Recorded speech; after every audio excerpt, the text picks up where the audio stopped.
Before Tom and Alice's marriage became a routine of work and trust, their relationship had begun with the spark of ambition and shared passion for engineering.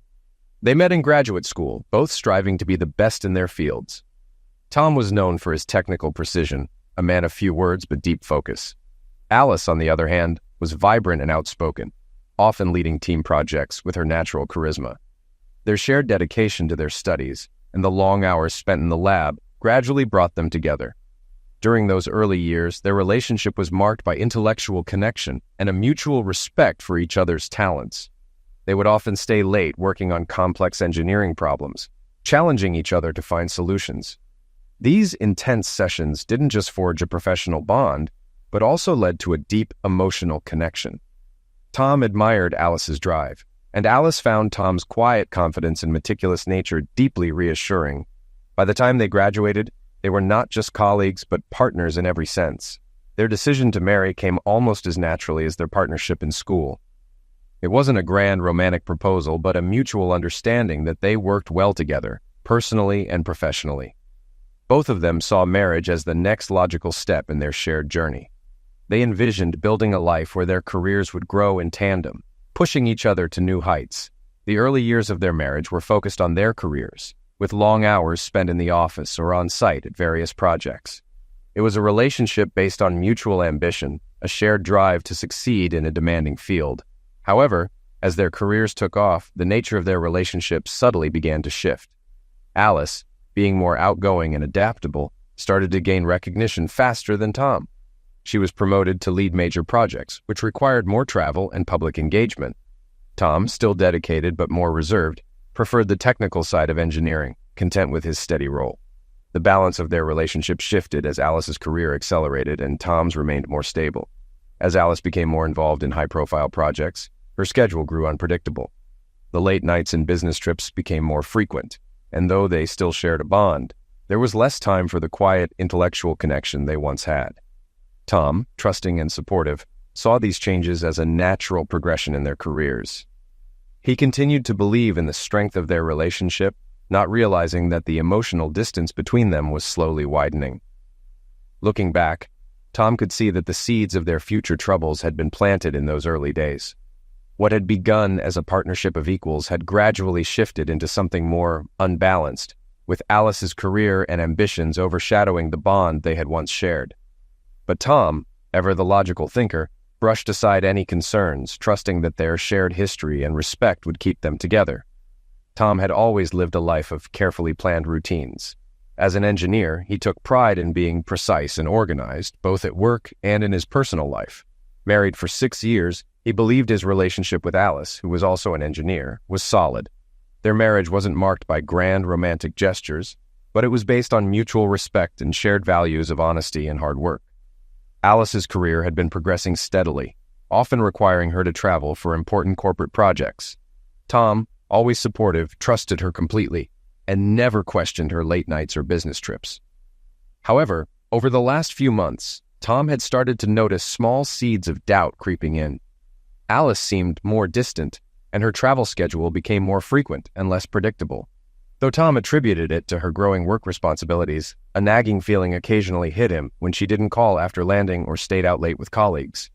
Yet, Tom brushed off these feelings as paranoia. After all, they were both logical thinkers, and he had no reason to believe Alice would stray from the life they had built together. One day, Tom was gathering fresh test data, a task he found tedious and exhausting. It was a necessary part of the work he and his team had been doing to develop the test vehicle over the past month. Whether he liked it or not, Tom had to compile and analyze the data. His phone buzzed with a notification, briefly flashing a message, but he ignored it at first. Several minutes passed before he took a break and checked his phone. The text was from an unknown number, local but unfamiliar. Initially, he thought about deleting it as spam, but reconsidered, thinking it might be from someone on his team whose number he hadn't saved. He clicked on the message, and what he saw confused him at first. A sexual image appeared on his phone, an explicit photo. He read the accompanying message carefully. "You still have time at Bradley's 18. He reread it, chuckling slightly, thinking it was a case of a wrong number. But just as he was about to delete it, he took another look at the photo, and his heart stopped. There, barely noticeable at first, was a small mole on the woman's left leg. That tiny mole belonged to Alice, his wife of 6 years. In disbelief, Tom stared at the photo, hoping to find something that would prove him wrong. But the more he looked, the more convinced he became that this was indeed an incriminating image of Alice. He read the message again. Bradley's was a local bar, but it wasn't one Alice had ever mentioned. It was in the next town over. Why was she at Bradley's at 6 p.m. when she was supposed to be on her way to Boston for a big proposal? Her team had flown in earlier that day, preparing for a presentation scheduled for Monday. Alice was one of the team leaders, so of course she had to be there for the preparations. It was 5:15 p.m. Alice was supposed to have landed in Boston at 4:30. She usually called once she landed, but Tom figured she was likely busy gathering the team and their gear, heading to the hotel. He considered calling her, but decided to respond to the mysterious message first. Nothing clever, just what was expected. "Who is this? Where did you get this photo? Should I meet you at Bradley's?" He began packing his things for the day and made up his mind to go to Bradley's. He needed answers. He texted Alice, "How was the flight? I'm going to grab something to eat. Call me when you're free." His plan was to lay low and figure out what was going on. As he was walking to his car, his phone beeped again. Thinking it was Alice, he checked, but it was another message from the unknown sender. "I'll be there, but I'm sure you'll find someone more interesting than me." His head started spinning. He pulled up maps on his phone and quickly walked to his car. It was a 30-minute drive to Bradley's, and it was now 5:40 p.m., meaning he would arrive just after 6. He had no idea how time-sensitive this situation was, so he decided to head straight there and hope he arrived in time to confront whoever had sent the messages. As he drove, his phone rang again. This time, it was Alice. "Crazy day with the team. I'll call you before bed. Love you." Tom didn't think much of it. Their conversation could wait. He was far more focused on the meeting at Bradley's and how this stranger had obtained such personal information about his wife. His heart pounded as he pulled into the parking lot at 6:12 p.m. The sender hadn't given any specific details on who he was supposed to meet, so Tom assumed that whoever wanted to meet him knew who he was and would make contact. But the line about someone more interesting worried him the most. The sender clearly knew something Tom didn't, and it felt like a trap. But there was no other way to figure it out. The photograph had unsettled him deeply. He trusted Alice fully, and their relationship had been great. At least, that's what he thought. But now, there was only one way for someone to have gotten that picture of his wife. And in 5 minutes, he was going to find out. The weight of what might be the final answer filled him with dread. He stepped inside, scanning the dimly lit pub. Unfamiliar with the place, he paused by the door to survey the scene. In front of him was a large dining area, and to the left, a bar. He walked over to the bar, found a seat at the far end, and sat down. The bartender, just finishing up with a well-dressed customer, approached Tom to take his order. Tom asked for a draft beer and turned to observe the dining area. His gaze locked onto a man who had just placed his order and was crossing the room toward a table filled with smiling people. Then, Tom saw exactly what the mysterious messages had been hinting at. Alice was sitting at the table, accepting a drink from the well-dressed man, smiling and looking stunning in a little black dress and pearls. He was running on autopilot. Without hesitation, he stood up and walked straight to the table where Alice was sitting. He was just 2 steps away when she noticed him, her expression shifting from a bright smile to one of fear. Tom didn't stop. He reached the table, grabbed the well-dressed man by the hair with his left hand, yanking him back sharply. The man dropped his drinks and stumbled, crying out in pain as Tom pulled him past. Tom released his grip and prepared to punch, but the man's backward fall was too quick, sending him to the floor before Tom could land a blow. Tom took a step forward and recognized him. "Don't get up," Pete said. "I'm serious." Pete, who had been dressed sharply just moments before, now lay at Tom's feet in a disheveled, drink-soaked heap. He nodded, not daring to move or speak. Tom glanced back at Alice. The whole table sat in stunned silence. He recognized several faces, members of Alice's team who had been over to his house for meals and gatherings. Maybe loyalty to the team outweighed loyalty to a spouse, he thought. But someone here knew the truth and had chosen to tell him. He considered finding out who, but only for a moment, then decided it didn't matter. "I'm going home. If you want any chance of saving our marriage, you'll come home now," Tom said. Alice nodded and began to stand, but he raised his hand. "Give me a minute to leave first." Before walking out, he turned to Betty Wilson, seated next to Bob Thornton. "Betty, Bill thinks you're in Boston too." "Bob?" Does Hannah know about this? They both averted their eyes, unable to meet his gaze or answer the question. Is the whole team really sleeping with each other? He wondered. Unfortunately, he now knew at least one of them was. The drive home was a blur, and Tom found himself in his driveway without remembering how he got there. Almost automatically, he went inside, grabbed a beer from the fridge, and sat down in the living room. He knew Bill Wilson and Hannah Thornton, but he didn't recognize the other two couples. 4 couples total. He thought about calling Bob or Hannah, but decided he didn't want to talk. He didn't know much, but one thing was clear. Betty and Bob had been lying. He decided to text them instead. He quickly sent a message to both. Just heard from Alice. Who? Looks like the team's travel plans have changed. Better check in for updates. Now they knew something had gone wrong. Whether they chose to look into it further was up to them. At least Tom's conscience was clear. About 20 minutes later, he heard the garage door open as Alice pulled in. He sat in the living room, waiting. She entered, still wearing her little black dress, but without shoes or jewelry. She seemed calm as she sat down across from him on the sofa. Tom remained silent, waiting for her to speak. He understood the power of silence in any discussion and intended to hold it as long as needed.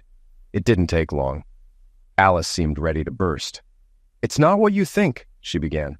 He raised his hand to stop her. "You have no idea what I'm thinking after what I saw tonight," Tom replied. "I don't need much of an explanation. We're both engineers. You know as well as I do that there's no single objective answer to anything. Why? That's just an excuse to explain bad outcomes. So I won't even ask why. Let's start with something simpler. How long has this been going on? How many times? How often? Do our friends know? Besides those other people at the table, am I known as the fool among your colleagues and friends?" "No, Tom, it's not like that at all," Alice said.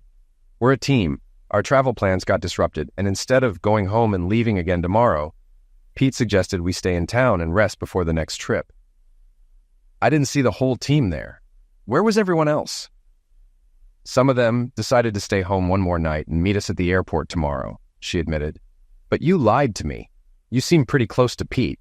Is there something between the star engineer and the prodigy program manager that you'd like to tell me about?" "Well, for one thing, Pete is fine, and he convinced the owners of Bradley's not to press charges," she said in an upbeat tone. Tom's eyes widened in disbelief at her sense of loyalty. "I don't care about your boyfriend. If that idiot hadn't tripped over his own feet, I would have broken his nose. And by the way, I'm not done with him yet." "Do you love him?" Tom asked, and Alice fell silent for a moment. He could see her trying to gather her thoughts. Yes, silence was a powerful tool, and his mind raced to fill the emptiness her silence left behind. The quiet continued to hang in the air, and things weren't looking promising. "He's not my boyfriend. Nothing happened. Yes, I should have told you about the change in travel plans, but it seemed so minor. Whether I was in the city or in Boston didn't matter. You weren't expecting me, and I was still focused on the team. All we did was have dinner before heading to our rooms. There was no reason for you to act the way you did. He just brought drinks. You completely humiliated me in front of my team." Alice was now in full defense mode, trying to act like Tom's reaction was the real issue. He calmly picked up his phone, pulled up a message, and slid it across the coffee table toward her. From her expression, Tom knew she remembered the photo and everything that came with it. There was no denying it now. She dropped the pretense and started again. Tom grabbed his phone, opened the voice recording app, and slipped it into his shirt pocket. "Tom, our team," she hesitated. "We're very close-knit in many ways, most of us." She paused briefly, then continued. "There's a small group of us that meets regularly. Bradley had them all together.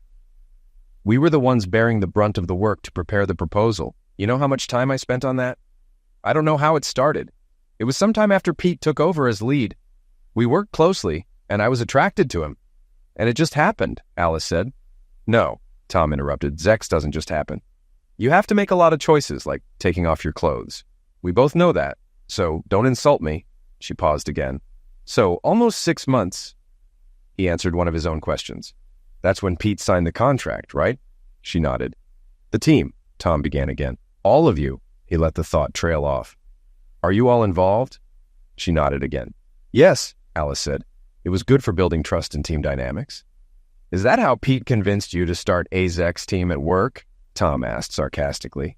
"Now you're being rude," Alice snapped. "It's much more than that. I feel more connected to Pete and my team than ever before." Alice's bravado was back in full force. Tom had a sinking feeling that nothing good was going to come from this. "Unfortunately, you'll be seeing some changes on your team," Tom said. "What did you do?" Alice gasped.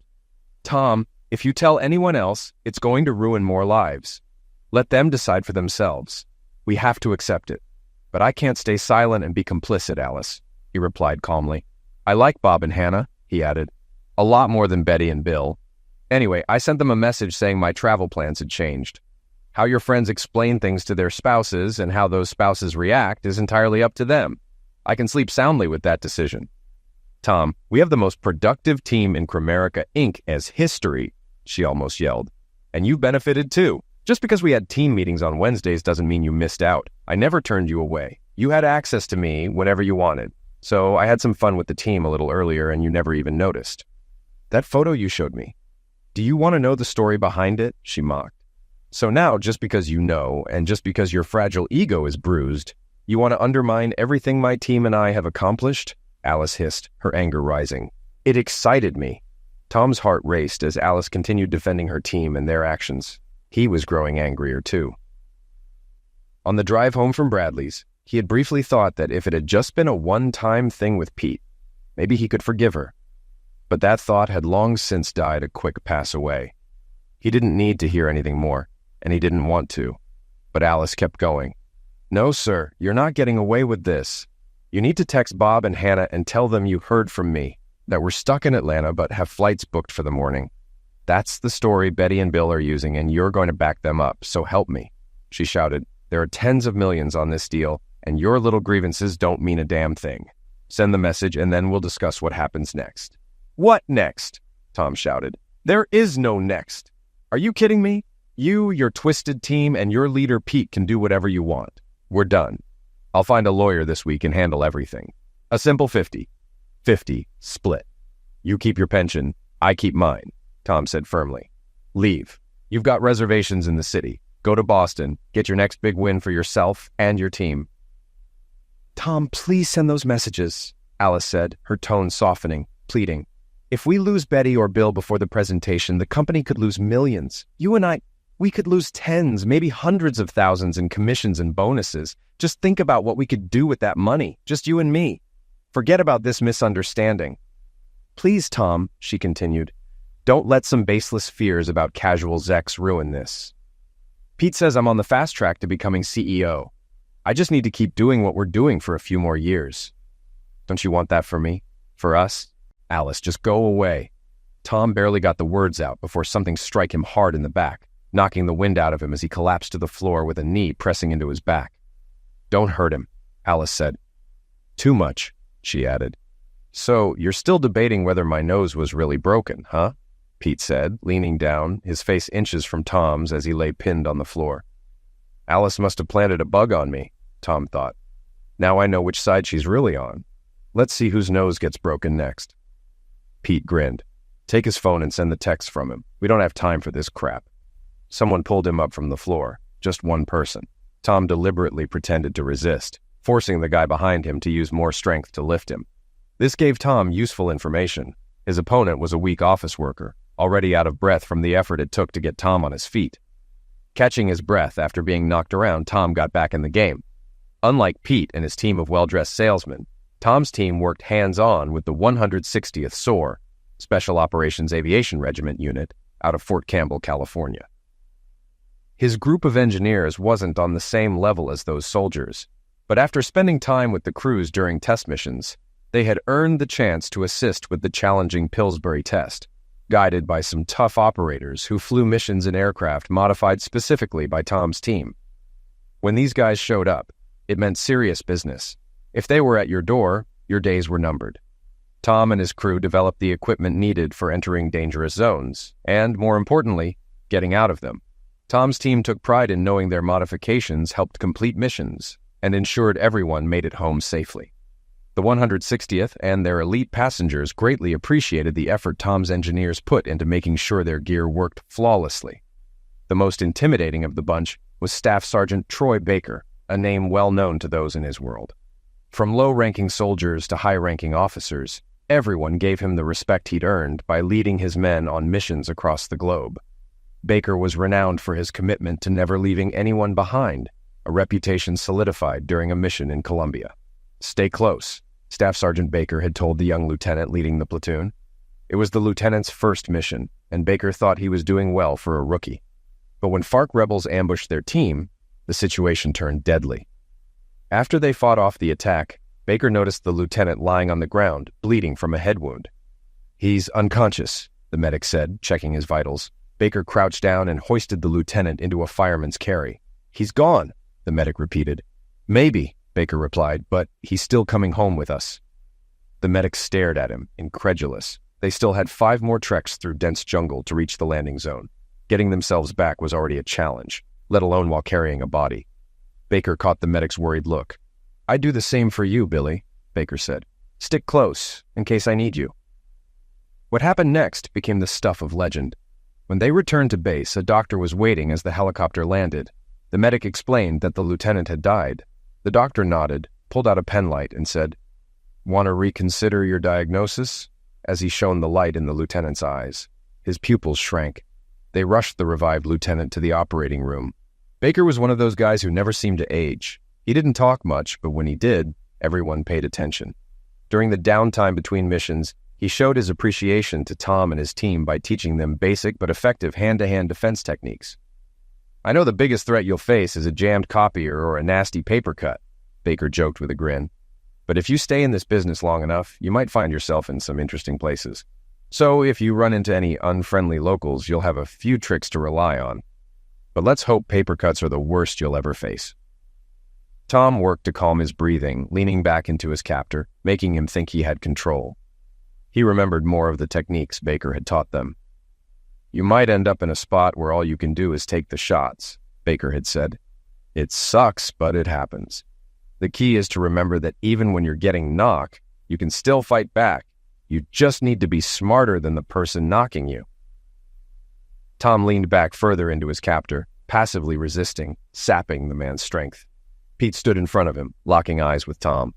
"Give me the phone, Tom," Pete said. "Now you know I've been sleeping with your wife. You're just a weak nerd. Do what we tell you, and maybe you can still have Alice when the team isn't using her. Hell, maybe she'll buy you a rubber woman for when she's busy." Tom stayed silent as Pete took pleasure in humiliating him. "Where is it, Tom?" Pete asked, spotting the outline of the phone in his shirt pocket. Here it is." He reached for it with his right hand. In that moment, Tom slammed his right heel down hard into his captor's shin and dragged it down to his Gucci moccasins, crushing the man's toes. He flexed his arms, breaking free from the grip. The man cried out, collapsing as his leg gave way. Tom saw the look of shock in Pete's eyes as he shot his right hand forward. Turning his shoulder as Baker had taught him, Tom delivered a powerful punch to the center of Pete's face. He felt a bone crack under his fist, and blood gushed from Pete's nose. Pete dropped to the floor as if struck by an axe. Tom turned around to see who had been holding him. It was Bill, lying on the floor, crying and clutching his leg. "I think you broke my leg," Bill whined. Tom stomped hard on Bill's foot, and Bill screamed in pain. "That should clear up any doubt," Tom said, turning back. He saw Pete on the floor, both hands over his face, struggling to get to his knees. Tom walked over, leaned down close to Pete's ear, and whispered, "Looks like your nose is broken, Pete. I'm just not willing to take one for the team." Then he punched Pete hard in the temple, sending him back down. Tom's adrenaline was surging, his breathing quickening as he scanned the room for Alice. At that moment, he felt a sharp blow to his back and neck. Dropping to one knee, he spun around, ready to face another attack. He looked up to see Alice holding a cast-iron frying pan. "Tom, we can still fix this," she said, panicked. "Think about the money you're about to throw away. I'll stop all the extra Zex. It'll just be you and me, like it used to be." Rubbing the back of his head, Tom was stunned by how quickly Alice shifted from one version of herself to another. For a moment, he thought of the alien from John Carpenter's The Thing, how it constantly changed shape to adapt to new threats. The thought made him smile. Alice misread his smile as agreement and moved to hug him. Tom steadied her with his left hand. After a brief pause, he raised his right hand and punched her square in the nose, not hard enough to knock her out, but hard enough to break the bone. Alice screamed and collapsed onto the floor. "It hurts, doesn't it?" Tom said. "Your eyes are watering, you can't see, you can't breathe, and there's blood everywhere. Works every time." "Why did you touch me?" she cried. "Because I could," Tom replied. Tom's phone was still on and recording. While not all of the evidence worked in his favor, He felt he had enough to justify his actions. He quickly surveyed the room, recalling what Staff Sergeant Baker had once told him. Decide when you can act, and don't move until the time is right. But once you do, give it your all, and don't stop until no one else is moving but you. He scanned the room again. Aside from Bill whining in the corner and Alice trying to stop the bleeding from her nose, Tom was the only one still moving. You saved another one, Tom thought to himself. Doesn't look like it, lover boy. And Bill will still make it to work on Monday.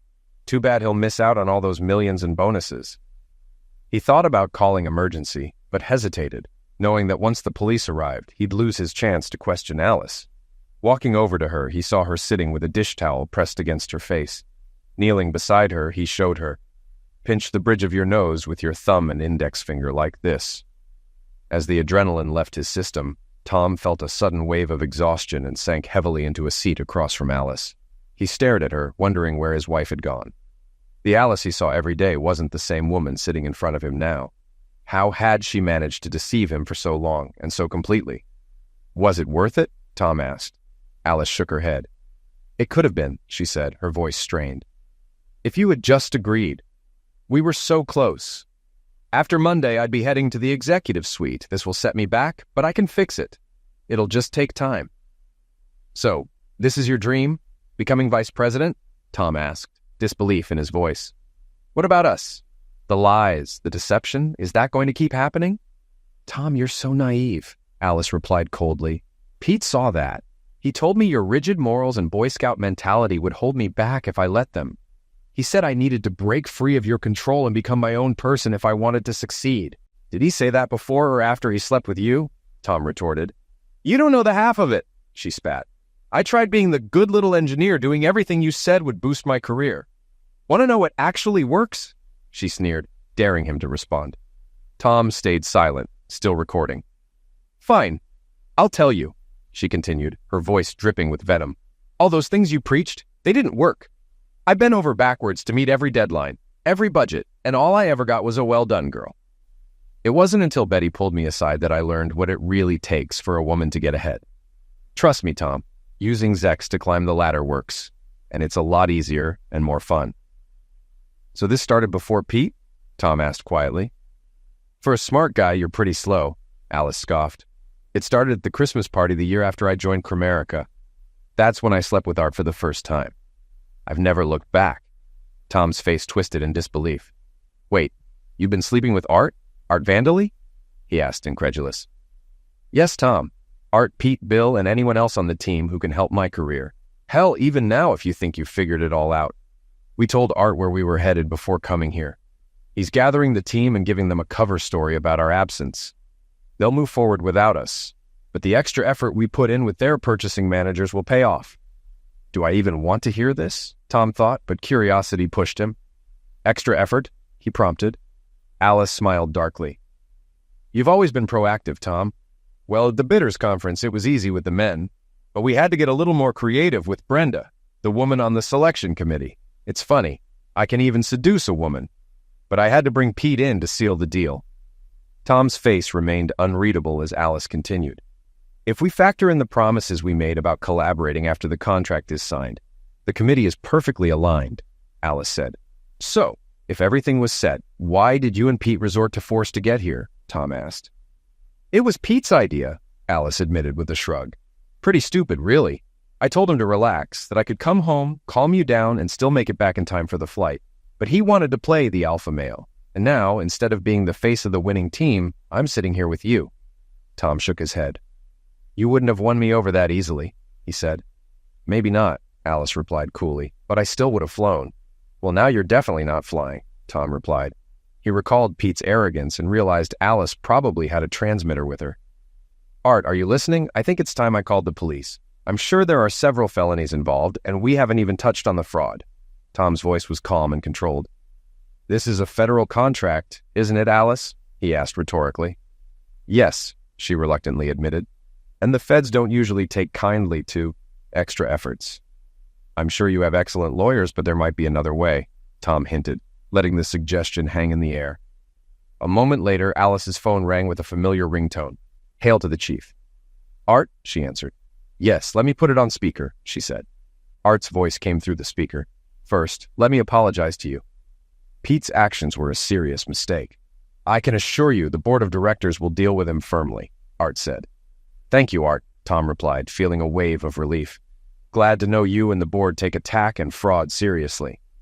"These are unfortunate accusations," Art continued. "The lawyers will get rich, but no one wants to stir things up too much. We can pay the fines. Pete and Bill will likely get community service. But in the end, you'll get divorced and end up half as poor." "Is there an angle to this, Art?" Tom asked. "Alice always said you were the smarter one," Art replied. "But I'm still glad I hired Alice." "Yes, Tom, there is an angle here," Art continued. "Kramerica took your wife's loyalty, and when you discovered this and called it out, you were treated terribly. Disgraceful, unacceptable," Tom added. "Tom," Art said, "instead of calling the police, as you mentioned, we could come to an arrangement. I just sent a photo to Alice's phone. Well, not me personally, but one of my tech guys. It'll disappear after it's viewed. Take a look. Maybe it'll help smooth things over with Alice."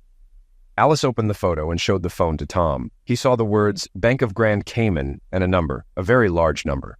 "And when will this be available?" Tom asked. "It's already there, Tom. You've got an email with your account number." "It's been a rough day for you, Tom, and I understand you might be struggling to decide what to do. Emotions are strong, but Alice has been deceitful. Still, you can't take emotions to the bank, right? They don't pay." Tom nodded, mimicking Art's tone. "Kramerica will handle the cost of your divorce. There's no going back now. We all know Alice will file. She'll demand her personal belongings and pension." He paused for a moment before answering. On one hand, he could take a principled stand, expose the entire ugly situation, and deal with the fallout. On the other hand, he could just walk away. Art had just given him 5 million reasons to choose the latter. "Does Kramerica have medical personnel?" Tom asked. "Oh, yes, Tom. I believe we have several doctors," Art replied. "Good," Tom said. "You might want to load a few into a limousine and send them here for your team." "So we have an agreement?" Art asked. "With Alice," Tom confirmed. "Exactly," Art agreed. "Are we done, Tom?" "Goodbye, Art," Tom said, ending the call.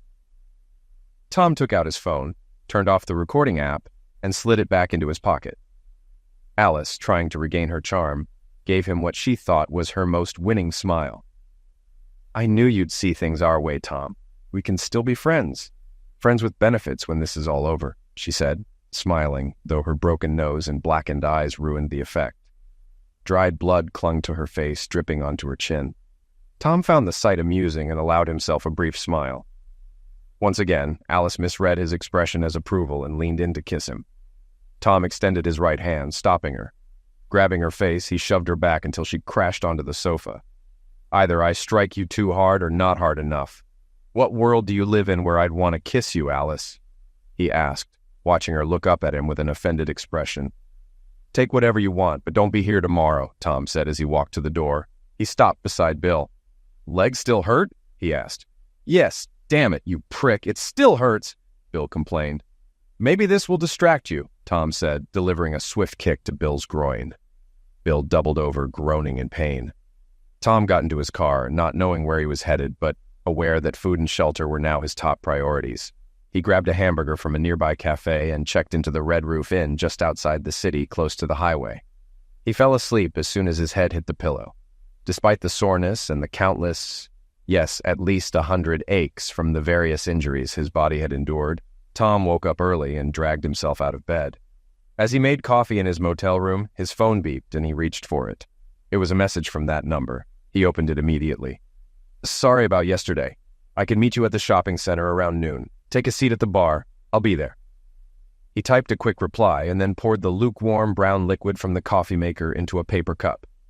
"Yes, I'll be there," he thought to himself, setting up his laptop. "Time to handle some online banking." Back in college, long before he met Alice, Tom had an economics professor who advised students to always keep at least one offshore account as a rainy day fund.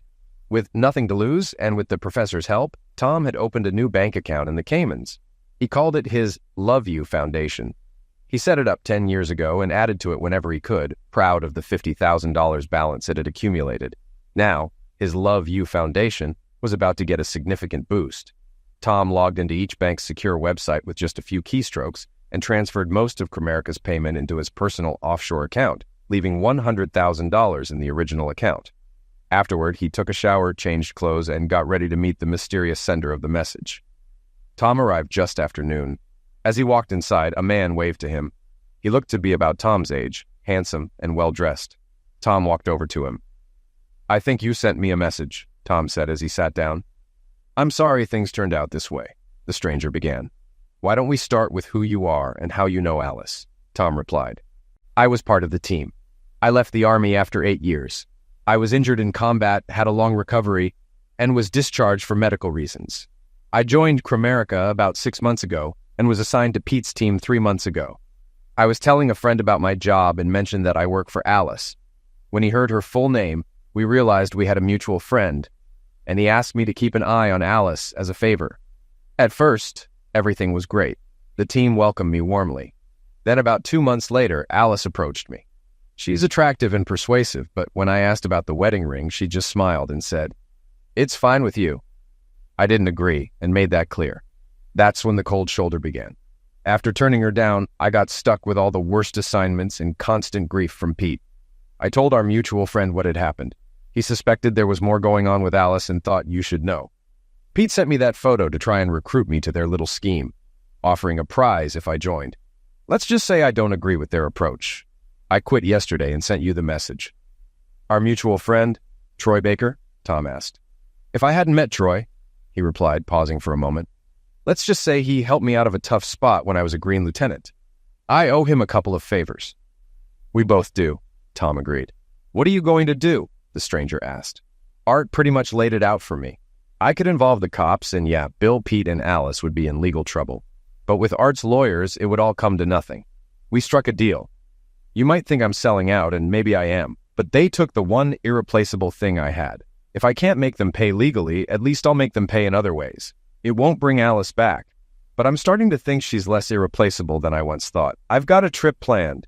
Tell Troy thank you for everything. I'm not going back to work." "And what about you?" Tom asked. "Well, Troy always spoke highly of Baxter Inc., and now that you're out, they might need another engineer. I think you'll find Baxter does things a little differently. The work's challenging, but the benefits don't compare to what Pete's team was offering." Tom smiled. "I think I can live with that." The stranger stood, and Tom followed suit. They nodded at each other and left without saying another word. On Monday, Tom had just checked in for a flight to Costa Rica. Tamarindo seemed like the perfect place to relax for a while, he thought. As he walked toward security, he spotted a mailbox ahead. Reaching into his pocket, he pulled out an envelope addressed to the U.S. Department of Justice in Washington, D.C. Inside was a flash drive containing a recording. Maybe they'll be interested, he thought. Who knows, maybe Art's lawyers aren't as good as he thinks. He dropped the envelope into the mailbox and continued toward the security line. 9 months later, Tom sat at his usual table in a cafe. Anna, as lovely as always, brought him his cerveza. "Thank you, dear," he said, raising the bottle to his lips. He had just received some mail and was still holding the envelope in his hands. There was no return address, and he wondered who had tracked him down. While he hadn't taken extreme steps to stay hidden, finding him in a small town on the Pacific coast of northern Costa Rica required more resources than the average person had. His first thought was that Art's people had located him. He let the envelope sit at home for 2 days. He was sure it wasn't a bomb, but he couldn't be too cautious. "Carlos?" Tom called to the cafe owner. "Do you have a knife?" "Si, Mr. Tom," Carlos replied. Tom handed him the envelope and stepped back. You can never be too careful, he thought as Carlos opened it. Carlos passed the opened envelope back to Tom, and Tom thanked him. After another sip of his beer, he turned the envelope upside down. A few sheets of paper fell onto the table. He picked up the note. "Thought you might be interested," it read, with no signature, just a phone number, the same number. Troy would have the resources to find me, he thought. I can live with this. He flipped over another sheet of paper. It was a copy of a newspaper article with a photograph showing Pete, Bill, Alice, and Betty being led out of the Cramerica building in handcuffs. The headline read, 4 accused of multi-million-dollar procurement fraud. Tom smiled. Maybe Art's lawyers aren't what he thought, he mused, a habit he had picked up since his Spanish was weak and English wasn't widely spoken around him. He liked hearing English, even if it was just his own voice.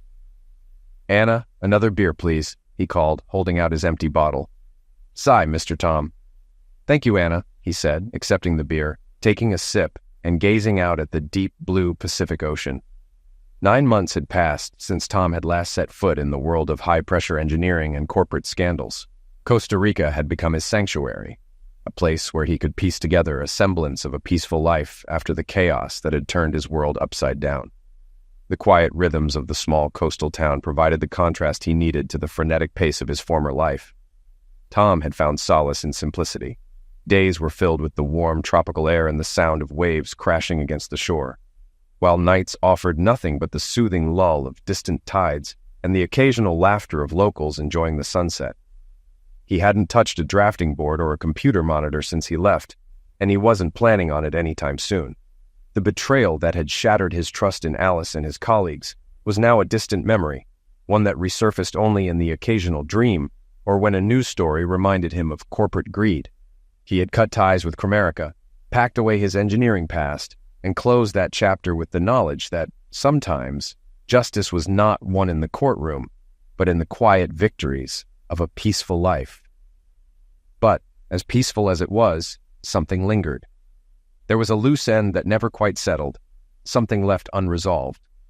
Despite the headlines, the arrests, and the millions recouped from Cromerica's fraud scandal, Tom couldn't quite shake the feeling that there was one more card left to play.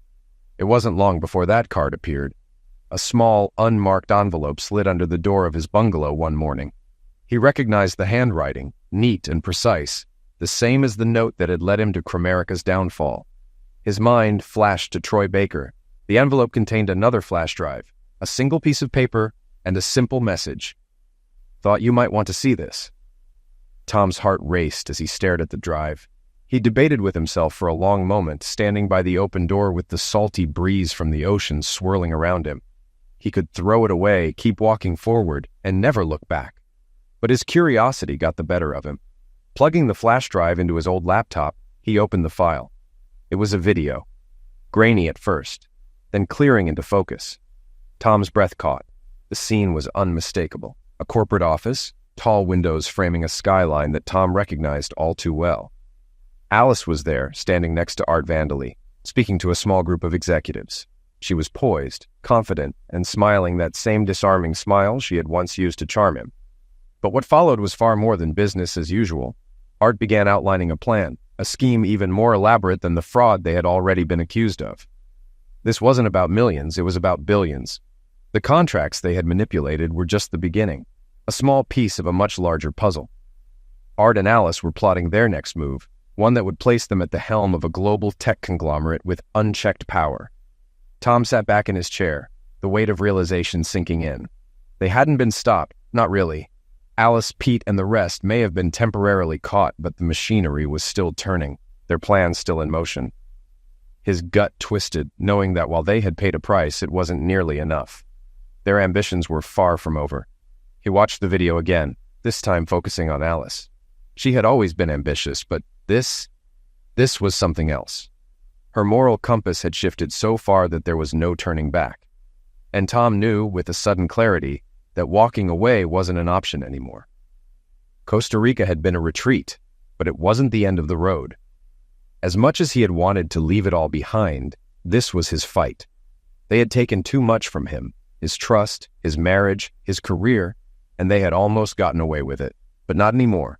Tom powered down the laptop, packed his bags, and left a note for Anna. There was no goodbye, just a promise to return.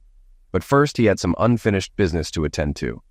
The flight back to the U.S. was uneventful, but Tom's mind raced with plans. He had learned a lot in the last few months, about people, about power, and about himself. He wasn't the same man who had blindly trusted his wife, nor was he the passive engineer who let things happen around him. This time, he was going to be the one pulling the strings. He would use the information Troy had given him, but he wouldn't go straight to the authorities. He needed leverage, a way to dismantle the entire operation without risking his own neck. He'd learned the hard way that the corporate world wasn't about justice, it was about survival. And this time, he was going to survive on his own terms. As the plane descended into the familiar skyline of his former life, Tom smiled to himself. Alice, Art, and the rest of them had no idea what was coming. They thought they had won, but they had underestimated him. just like they had underestimated the power of someone with nothing left to lose. This time, it wasn't about money or revenge. It was about making sure they never hurt anyone else again. And as Tom stepped off the plane, he knew one thing for certain. The game wasn't over. It had just begun.